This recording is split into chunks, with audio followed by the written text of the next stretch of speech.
아멘. 인간의 구성하는 요소가 바로 영과 혼과 육입니다.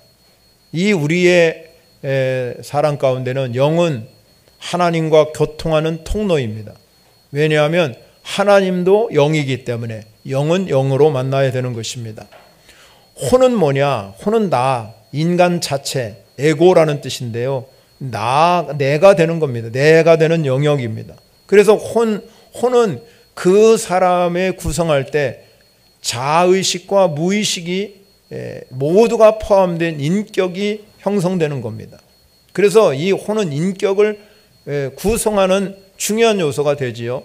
그래서 인격 안에는 우리가 잘 알다시피 지, 정, 의, 이걸 우리는 인격이라고 그럽니다. 그러면 이 지성 속에는 우리의 생각이 있어요. 그리고 우리 정서 속에는 마음과 감정이 있고, 그리고 우리의 결단할 수 있는 의지가 있습니다. 그래서 이 혼이라는 것은 이게 지성과 감성과 의지가 함께 결합된 것. 그래서 우리를 이것을 가리켜서 인격이라 이렇게 말합니다. 그런데 우리가 여기서 이 혼 속에서 주목해야 볼 부분이 뭐냐면 두 번째 요소인 이 정서입니다. 정서. 이 정서는 우리의 마음과 감정을 의미하는 것입니다. 그래서 이 마음 안에는 두 가지 마음이 우리에게 있어요. 하나는 창조의 원형을 담은 하나님의 형상으로 지음받았잖아요.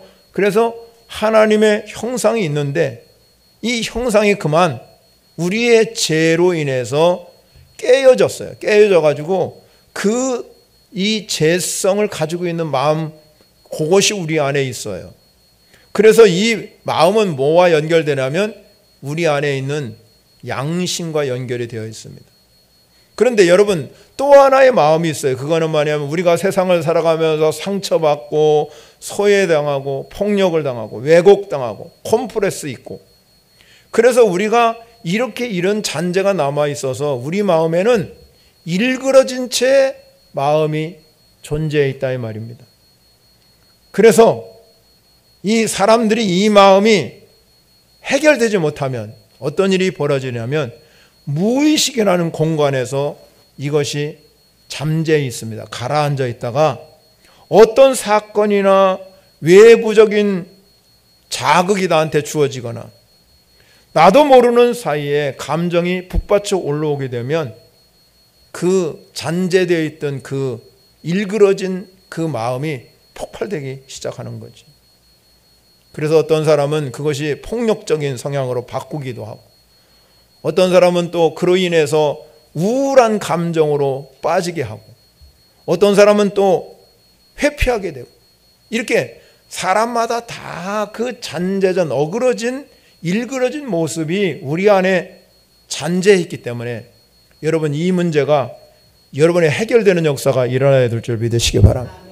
그러면 이런 사람을 만나면 어떠냐면 사람을 보면 판단할 수 있어요. 늘 그 삶을 보면 부정적이에요. 말을 해도 모든 것을 봐도 매사가 늘 원망하고 불평하고 남을 비난하고 비판하고 정죄하고 거기에 매달려 있다. 왜 그러냐면 일그러진 그 마음이 그대로 잔재해 있다가 이게 드러나기 때문에 그런 거예요.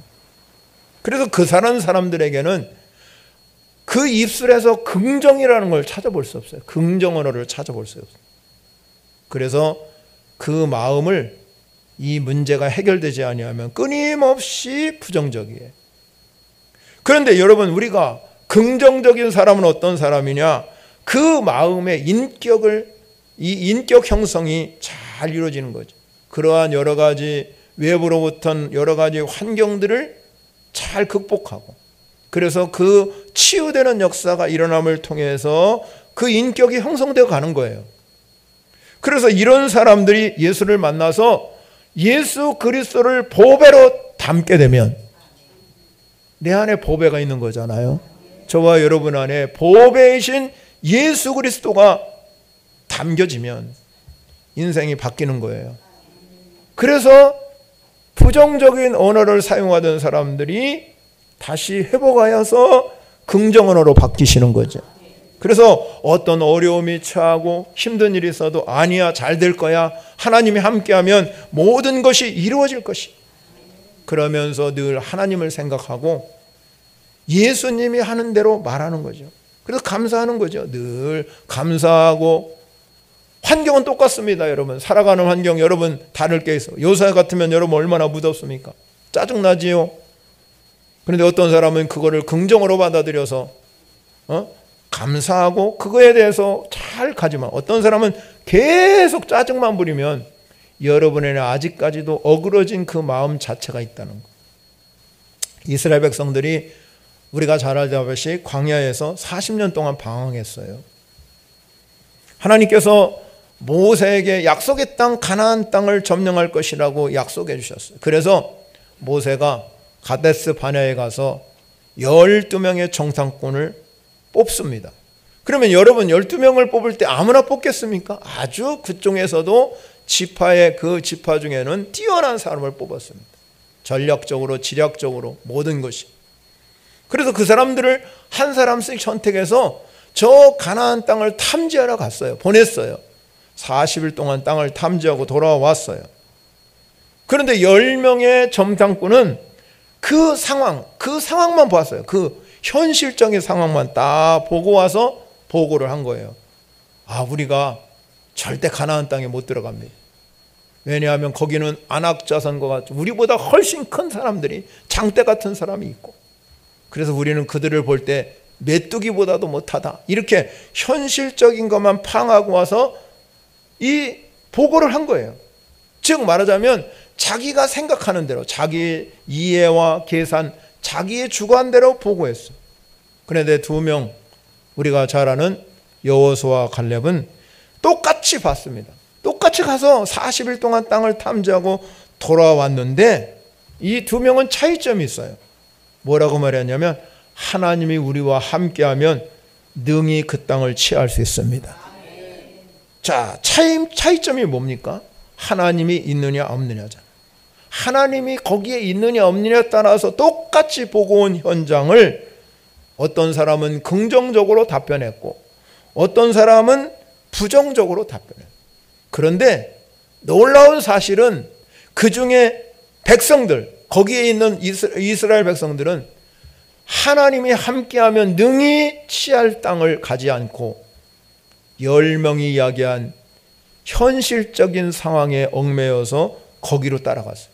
그러니까 모세를 원망하고 하나님을 원망해서 하나님이 40일을, 하루를 1년으로 계산해서 40년을 방황하게 만들어요. 인생의 차이가 뭡니까? 인생의 차이는 딱 하나예요. 여러분 안에 하나님이 계시느냐 안 계시느냐, 이 차이예요.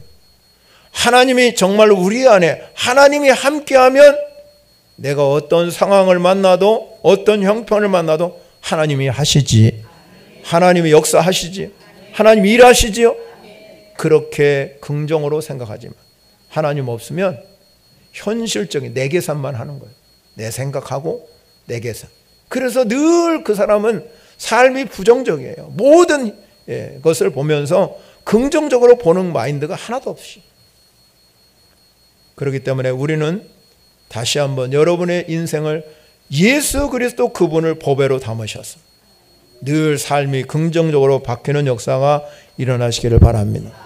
오늘 본문에 보면 다윗이 험난한 인생 여정을 다루고 있어요.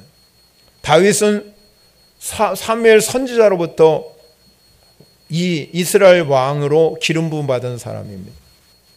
그럼에도 불구하고 아직까지는 권좌에 오르지 못했습니다. 현실적 상황은 사울이 지금도 왕권을 누리고 있고, 그렇기 때문에 이 사울이 볼 때는 다윗은 눈에 가시 같은 존재입니다.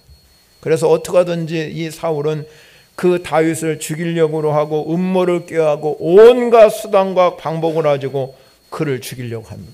그러나 오늘 본문 14절에 가면 뭐라고 말했습니까? 사울이 매일 찾되 하나님이 그를 그의 손에 넘기지 아니하시니라. 차이점이 딱 나오죠. 사울은 하나님이 없는 사람이에요. 다윗은 하나님이 함께하는 사람이에요.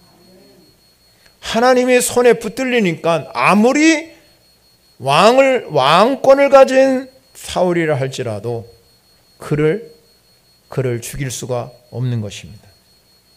여전히 이 다윗의 삶은 도망자 신세이기 때문에 너무나 비참하고 힘들고 어려워요.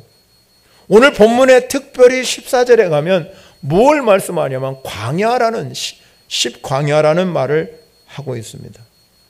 광야라고 썼을 때는, 이 광야라고 말했을 때는 이 다윗의 인생이 광야와 같은 인생을 걷고 있다는 것입니다.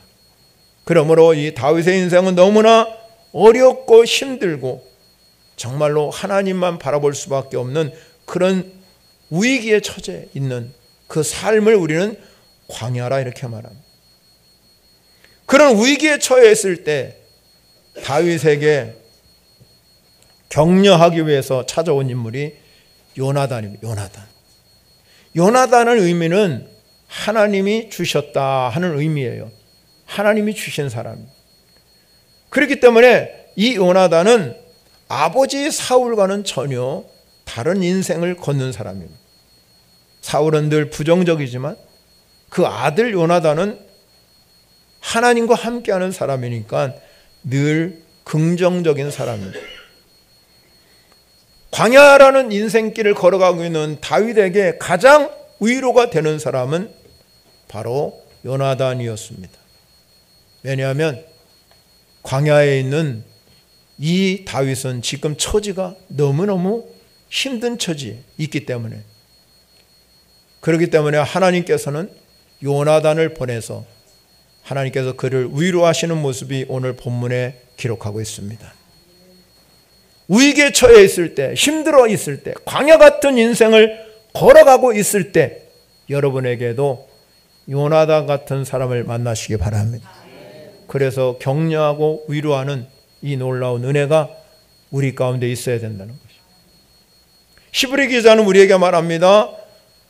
서로 돌아보며 사랑과 선행을 격려하라. 그래서 격려의 말 한마디가 우리 인생을 바꿔놓습니다. 절망의 늪에 튼튼한 밧줄을 던져주는 것과 같고, 풍랑에 떠는 가슴을 포근하게 감싸줄 수 있는 그러한 역사가 바로 격려의 힘입니다. 격려. 오늘 본문을 통해서 그러면 이 요나단이 격려한 메시지는 무엇일까 하는 것이잖아요. 여러분들도 다 격려하는 사람이 되기 위해서 오늘 요나단의 말씀을 통해서 함께 은혜 받는 시간이 되시기를 바랍니다. 첫 번째 중요한 건 뭐냐면 오늘 본문에 잘 기록하고 있습니다. 하나님을 의지해야 됩니다. 하나님을 의지하라는 거죠. 오늘 16절에 가면 사울의 아들 요나단이 일어서 풀에 들어가서 다윗에게 이르되 그에게 하나님을 힘있게 의지하게 하였는. 하나님을 의지하는데 어떻게 의지하라고요? 힘있게. 광야는 어떤 곳입니까? 문명의 혜택을 받을 수 없는 곳이잖아요. 내 힘으로는 전혀 살 수 없는 곳이 광야예요. 위험이 도사려 있고 뱀과 전갈 같은 짐승이 공격해 오기 때문에 언제 어떻게 위험을 당할지 모르는 것이 이 광야의 길이에요. 광야. 그런 광야의 길에서 할 수 있는 거 오직 하나, 하나님을 의지하는 길밖에는 전혀 방법이 없어요. 그런 다윗이 스스로 광야의 길을 선택한 것이 아니잖아요. 환경이 지배했기 때문에 도망자의 신세로 쫓겨다 보니까 어쩌다가 광야의 길을 걷게 하셨습니다. 우리 인생도 마찬가지로 생각합니다. 지리적 광야는 아니지만 상황적 광야에 내몰릴 때가 많이 있습니다.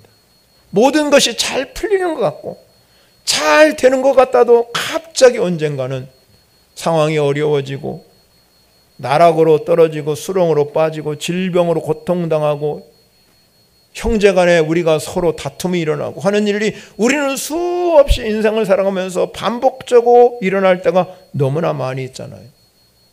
이런 광야길을 걷고 있을 때 여러분은 어떻게 극복하실 겁니까? 모세는 이스라엘 백성을 이끌고 40년 광야 생활을 했다고 그랬고, 예수님도 공생애를 시작하기 전에 40일 동안 광야에서 금식하였다고 성경은 기록하고 있습니다. 그러면 모세가 광야에서 이 생활할 때 거기서 이스라엘 백성은 뭘 배웠겠습니까? 우상과 하나님, 이 살아계신 하나님을 분별하는 법을 배웠어요. 그리고 그들은 하나님을 경외하는 법을 배웠다는 것. 광야의 체험, 이 다윗이 광야의 체험을 하는 것은 하나님 앞에서 온전히 살아가는 준비하는 기간인 걸 믿으시기 바랍니다. 예수님이 광야 생활을 하면서 뭘 배웠겠습니까? 하나님의 뜻이 뭔지 이걸 분별하고 살아가는 것을 배웠어요. 그러면 다윗은 지금 이 광야에서 뭘 배웠겠습니까?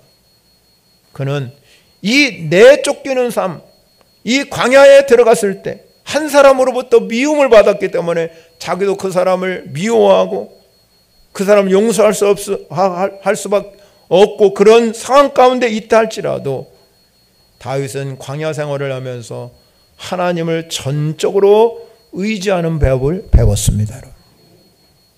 그래서 요나단이 다윗에게 찾아와서 지치고 힘든 그 시기에 다윗에게 찾아와서 너를 책임져 줄 수 있는 사람은 하나님이시다. 그러니 하나님을 힘있게 의지해야 된다. 다윗이 광야 길에 버틸 수 있었던 것은 요나단이 자기에게 말한 격려의 힘인 줄 믿으시기 바랍니다. 다윗에게 마음의 상처가 너무 컸지요. 왜? 사울이 자기를 죽이려고. 자기 장인이잖아요. 그런데 이 다윗이 버틸 수 있는 그 힘은 요나단의 격려가, 그의 마음의 상처는 너무 크지만 눈 녹듯이 한순간에 녹아버리는 그런 위로의 메시지가 된 줄 믿으시기 바랍니다. 여러분, 우리에게도 격려의 말 한마디가 인생을 바꾼다는 것을 믿으시기 바랍니다. 우리가 알다시피 우리 핸델이라는 유명한 여러분 작곡자가 있습니다. 그는 정말로 그 당시에 음악의 거장이었습니다. 근데 한때 그를 시기하는 사람이 너무 많아. 그걸 발표되는 공연장에 나타나 이 불량배를 동원해가지고 공연을 방해하고 힘들게 살아갔어. 그래서 핸델이 굉장히 충격을 받고 질병에 걸려서 앓고 있어요. 그때 무명의 한 시인으로부터 편지를 받습니다. 뭐라고 이렇게 편지가 왔냐면 이렇게 편지가 왔습니다. 그리스도는 사람들로부터 버림바 되었으나 하나님이 부활시켜서 만왕의 왕이 되게 하셨습니다. 힘내십시오. 그런 격려의 편지를 받고 나서 그는 편지를 받는 순간 자기 마음속에서 용솟음 치는 힘이 생겼다고. 그래서 하나님 앞에 23일간 금식하며 기도해서 핸델의 메시아라는 유명한 곡을 완성했습니다. 할렐루야라는 유명한 곡을 완성했어요. 여러분, 격려의 말 한마디가 좌절을 듣게 하고 일어서게 하는 힘이 된 줄 믿으시기 바랍니다. 그 격려 안에는 주님이 계셔야 돼요. 그리스도가 계셔야 돼요. 그냥 내가 격려한 게 아니라 그 안에 예수 그리스도의 능력이 함께하면 그 격려가 큰 위로가 될 줄 믿으시기 바랍니다. 여러분, 오늘 이 시간에 요나단처럼 다윗을 일으키게 하시고 다윗을 새롭게 하시는 그 요나단의 격려, 그 격려가 다윗의 인생을 뒤바꾸게 한 것처럼 여러분 안에도 그런 격려가 일어나기를 간절히 바랍니다. 여러분의 자녀들에게는 항상 늘 여러분들이 내 자녀이기 때문에 너 잘한다, 너 할 수 있어, 모든 거 할 수 있다고 힘내라고 격려해주면 그 자녀들이 더 크게 하나님께 쓰임받게 될 줄 믿으시기 바랍니다.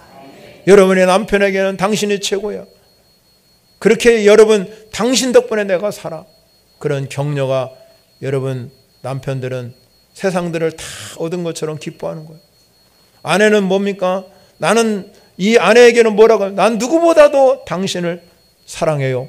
지나가다 예쁜 여자 보면 한눈 팔지 마시고 내 아내가 최고라고 생각하면서 당신 없이는 못 살아라고 격려해 주면 여러분 그 안에는 세상을 다 얻은 것과 같잖아요.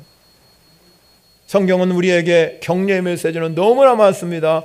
내가 하나님 말씀하잖아요. 내가 내게 힘을 줄 것이다. 내가 내게 필요를 채워주실 것이다. 내가 기도하면 응답할 것이다. 내가 세상 끝날까지 내가 너와 함께 할 것이다. 여러분 수 없는 격려의 메시지가 세상에는 이 성경 속에는 존재한다. 오늘과 같은 이 생존 경쟁 시대, 다른 사람을 죽여야 내가 사는 이 생존 경쟁 시대에 우리가 살아갈 수 있는 놀라운 한마디 말은 격려입니다. 격려. 여러분의 격려가 여러분 사막의 오아시스처럼 이 상한 마음, 가란 마음 속에 생기를 불어넣을 수 있는 능력인 걸 믿으시기 바랍니다. 그래서 우리는 이 요나단이 다윗에게 하나님을 힘있게 의지하라, 이 한마디 말이 다윗을 새롭게 변화시키는 은혜의 삶이 된 줄 믿으시기 바랍니다. 두 번째 메시지는 뭡니까?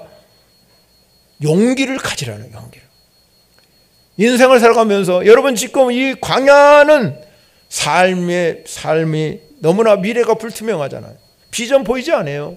다윗이 아무리 사무엘의 왕권을 쥐었지만 그의 앞길은 캄캄하게 어떻게 될지를 모르는 그때 요나단은 이 다윗에게 그렇게 말했습니다. 두려워하지 말라 그랬습니다.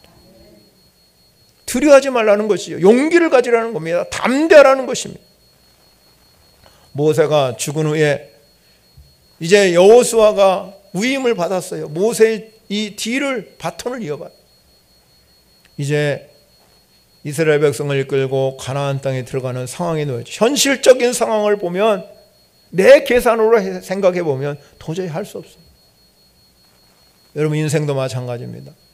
내 이해와 계산으로만 생각하지 말고 그 한계를 뛰어넘는 하나님을 보셔야 돼요. 현실적인 상황엔 도저히 할 수 없는 상황에 직면해 있어요. 앞에는 요단강이 있고 뒤에는 철옹성과 같은 난공불락의 여리성을 버티고 도저히 할 수 없잖아요. 그러나 하나님은 여호수아에게 이렇게 말합니다. 강하고 담대하라, 두려워하지 말라, 놀라지 말라. 내가 어디를 가든지 내 하나님 여호와가 너와 함께 하시느니라. 하나님이 함께하면 못할 거 없습니다. 두려워하지 마시기 바랍니다. 여러분의 인생길에서 내가 어떤 삶에 있다 할지라도 주님이 나를 꼭 붙들어 주시면서 하신 말씀이 하나예요. 두려워하지 말라, 내가 너와 함께 할 것이다. 여러분의 지치고 힘든 인생 계율에서 딱 한마디, 이 말씀 들으면 힘이 되는 거예요. 두려워하지 말라, 내가 너와 함께 하리라. 살쾡이가 있어요. 높은 나무에 있는 다람쥐를 잡는 방법이 있습니다. 이 다람쥐를 본 살쾡이는 뭐 소리를 내거나 가서 요란하게 움직여 잡는 게 아니에요. 다람쥐 눈하고 마주쳐요. 살쾡이가 다람쥐 눈을 탁 이렇게 쏘아보면요, 다람쥐는 그때부터 이 살쾡이가 아무것도 않고 눈만 봤는데도 두려움 때문에 그 자리에서 꼼짝 못하고 얼어붙어 있다가 땅으로 툭 떨어진답니다. 그냥 푹 떨어진대요. 전 보지는 않았지만 어디서 보니까 그러더라고요. 그래서 이 살쾡이가 그냥 잡아먹는 거예요. 우리가 여러 가지 이유를 통해서 종종 두려움에 빠질 때가 많아요. 두려움은요 언제 옵니까? 우리가 마음이 약해질 때. 그래서 우리 안에 있는 주님의 주신 이 내적 평안을 뺏어갑니다. 그러면 두려움의 실체를 가만히 우리가 살펴보면 허수아비와 같아요. 없어요. 그래서 이 어리석은 참새는 허수아비 보고 도망가지만 지혜로운 참새는 허수아비 근처에는 더 좋은 이 열매가 있다는 걸 알아요. 성경은 우리에게 말하지요. 하나님이 우리에게 주신 마음은 두려워하는 마음이 아니다. 그래서 오직 능력과 사랑과 근신하는 마음이다. 두려움은 우리 인생의 독소예요. 사람이 두려워하기 때문에 뭔가 섬기려고 그래요. 미신을 섬기고 이단에 빠지고 그 뭔가 의지하려고 그래요.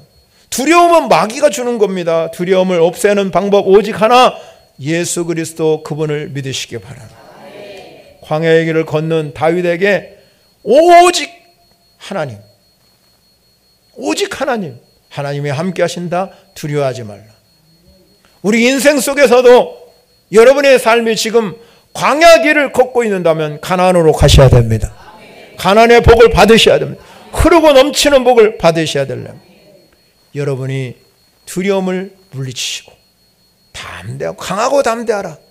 그래서 요단강을 건너고 여리고성을 무너뜨리는 삶의 능력이 나타나시기를 바랍니다.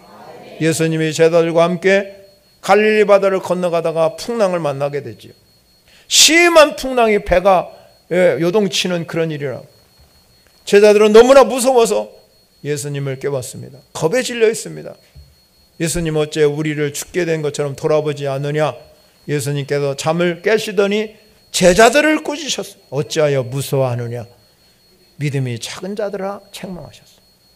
여러분의 인생이 광야길을 걷는다 할지라도, 우리 인생의 폭풍우처럼 풍랑이 몰아친다 할지라도 우리가 믿을 분은 예수님. 여러분 안에 예수 그리스도가 계시면 두려워하지 말라. 내가 세상 끝날까지 너와 항상 함께 할 것이다. 이 말씀이 여러분의 말씀이 되시기를 바랍니다. 마지막 세 번째는요, 왕권을 누리고 살라고 그러는 거예요. 요나단은 오늘 10절에 이렇게 말합니다. 너는 이스라엘 왕이 되고 나는 내 다음이 될 것이다. 내 아버지 사울도 다 한다는 거예요. 다윗은 반드시 왕의 권좌를 누리게 한다는 거잖아요. 이런 마음을 가진 이 요나단의 인격은 더 소중하지요. 그 안에 하나님이 계시니까 겸손하게 있습니다. 그러니까 다윗을 높인 거지요. 만약에 여러분 이 사울이 그다음 이 요나단이 왕이 될 자리를 다윗에게 넘긴다는 게 쉬운 일이 아니잖아요. 그런데 이 요나단은 내가 왕이 될 것이라고 그를 높였습니다. 그래서 다윗은 요나단이 있기 때문에 다윗이 있는 거예요. 신약성서에 보면 우리가 오늘 예수를 믿고 이 자리에 앉을 수 있었던 이유는 신약성서의 위대한 바울 때문에 그런 거예요. 바울이 없다면 오늘 어떻게 될지 모르잖아. 하나님 바울을 통해서 오늘 이 자리에 있게 된 줄 믿으시기 바랍니다. 그래서 천국에 간 바울에게 다 인사 한 번씩 하셔야 됩니다. 여러분, 그런데 이 바울이라는 사람은 저 다소에서 이 그냥 삶을 고향에서 묻히고 살아가는 삶, 그거 만약에 거기서 그냥 있었다면 오늘 이런 일이 일어나지 않지. 그런데 교회가 계속해서 부흥하고 있는데 안디옥이라는 지금은 튀르키네에 있는 지역인데요. 시리아 지역에 있는 지역, 그 경계선에 있어요. 그래서 이 안디옥 교회에서 이 부흥이 일어나기 시작합니다. 그래서 예루살렘의 사도들이 이 교회를 좀 책임질 수 있는 일꾼을 파송하려고 했는데 그 사람이 누구냐면 바나바라는 사람을 목회자로 파송. 바나바가 가서 안디옥 교회를 막 목회를 하면서 교인들을 잘 성장시켜주고 있는데 가만히 생각 바울이 이 바나바가 바울을 생각한 거예요. 아, 저 다소에 있는 이 바울이 그냥 그 자리에 있으면 안 되겠다. 그래서 바나바가 그 다소가에 찾아갑니다. 그리고 이 바나바가 바울에게 말하죠. 나와 함께 목회하자. 나와 함께. 그래서 데리고 와요. 그 바울이 왔죠. 안디옥에서 둘이 열심히 목회하는데 하나님의 음성이 들리기 시작했습니다. 그 있는 성도들에게 뭐라고 하냐면 이 바울과 바나바를 선교사로 파송하라고 명령합니다. 그러니까 안디옥 교회도 위대한 교회죠. 그래서 이 바울과 바나바를 선교사를 파송해서 그래서 바울이 1차, 2차, 3차 전도여행을 통해서 복음이 땅끝까지 이뤄가도록 계기가 된 사람이에요. 바나바가 없었다면, 바나바라는 뜻은 뭐냐면 위로자라는 뜻이 위로자. 바나바가 없으면 바울은 없는 거예요. 바나바가 있었기 때문에 바울이 위대한 인물이 된 줄 믿으시기 바랍니다. 요나단이라는 사람이 있었기 때문에 다윗이 위대한 왕이 된 거예요. 격려자인 요나단이 없으면 이 광야 생활에서 어떻게 될지 누가 알겠습니까? 하나님이 인도하면 일을 하시지만 하나님은 그냥 일하는 것이 아니라 사람을 통해서 일하셔요. 여러분의 사람을 통해서 일하셔요. 하나님 우리를 이 땅에 창조한 이유가 여러분을 통해서 하나님의 나라가 이루어가기를 원하기 때문에 여러분 이 땅에 보내주셨고 하나님을 믿게 하셨고 여러분이 하나님을 알게 하신 이유가 여러분을 통해서 하나님의 나라가 이루어가기를 원하기 때문에 그런 것이지, 하나님이 여러분 직접 나타나서 나를 이끌고 하는 게 아니잖아요. 만남의 복을 주시는 거예요. 그래서 사람이 살아가면서 수많은 사람을 만나게 되는데요, 만남의 복을 주시는 거예요. 불가능한 걸 가능케 하시는 분이 하나님인 줄 믿으시기 바랍니다. 그렇다면 우리가 이 격려의 힘이 어디서 나오냐면, 내가 격려해야 되는데 내 안에 일그러진 마음 자체로 있으면 서론의 말씀대로 맨 부정하고 불평하고 원망하고 비난하고 비평하는 그런 삶을 변화시킬 수 있는 능력이 딱 하나 있어요. 여러분 안에 성령의 능력을 받으시면, 오직 성령이 내 안에 임하시면, 내가 예수 그리스도의 보배가 되기 때문에 내가 내 힘으로 되는 게 아니라 내 안에 오는 성령님이 보혜사가 되어서요, 나를 도와주시는 영이 돼서 나를 격려하고 위로하게 하십니다. 그게 뭡니까? 초대교회 성도들이잖아요. 초대교회 성도들이요, 성령 받고 나니까 딱 달라진 게 한 가지가 있어요. 그게 뭐냐면 복음을 증거하는 담대함도 있었지만 서로 격려하는, 격려가 그냥 여러분 말로만 격려한 게 아니잖아요. 자기 거 물건 팔아서 가난한 사람 돕고 힘든 사람 돕고 막, 이 역사는 자기 힘으로 하는 것이 아니라 성령의 능력으로 한다 이 말입니다. 그러므로 여러분 안에 성령의 능력이 임하시기를 바랍니다.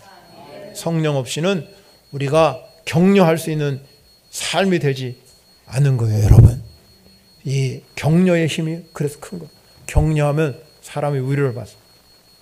요나단의 격려가 이 광야의 인생을 걷는 이 다윗에게 왕의 인생으로 바뀌는 격려 힘이 된 줄 믿으시기 바랍니다.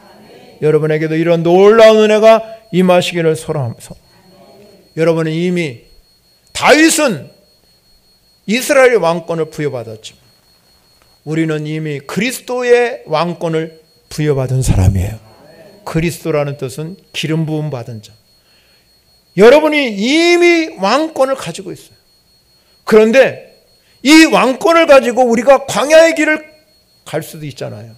왕권은 있지만, 그런데 그 광야의 길을 가다가 세상 속에 살아가면서 절대 이 왕권을 사단의 권세에게 빼앗기면 안 됩니다.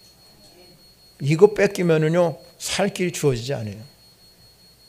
인생을 살아가면서 수많은 일을 당할 때 그리스도의 왕권을 누리고 살아야 되는 내 인생이 세상에 휩쓸려서, 유혹에 휩쓸려서, 사단의 권자에 빼앗겨서 내 인생을 기쁨도 뺏어가고 평안도 뺏어가고 물질도 뺏어가고 삶 전체를 송두리째 사단의 권세에 뺏기지 않아야 된대요. 그리스도의 왕권을 누리고 사셔야 되잖아요. 그 그리스도의 왕권을 누리고 살려면 여러분 안에 하나님이 주시는 성령의 놀라운 능력이 임해야 된다는 거예요. 그리고 여러분의 주변에 요나단과 같은 격려자를 만드셔야 돼요. 나를 격려해 줄 수 있는 사람, 나를 위로해 줄 수 있는 사람, 나를 위하여 비난하고 비판하고 그런 것 사람이 아니라 격려해 줄 수 있는 힘을 가진 사람이 여러분 주변에 많아지면 그리스도의 왕권을 누리고 살게 하신다. 여러분 가정도 마찬가지, 여러분의 직장도 마찬가지, 여러분의 삶의 터전의 모든 곳에서 하나님이 요나단과 같은 이 만남의 복이 임하셔서 여러분이 정말로 그리스도의 왕권을 누려서 하나님께 영광 돌리면서 믿음으로 살아가는 복된 성도가 되시기를 축원합니다. 찬양의 영광 올려드릴 말씀을 생각하며 찬양하겠습니다.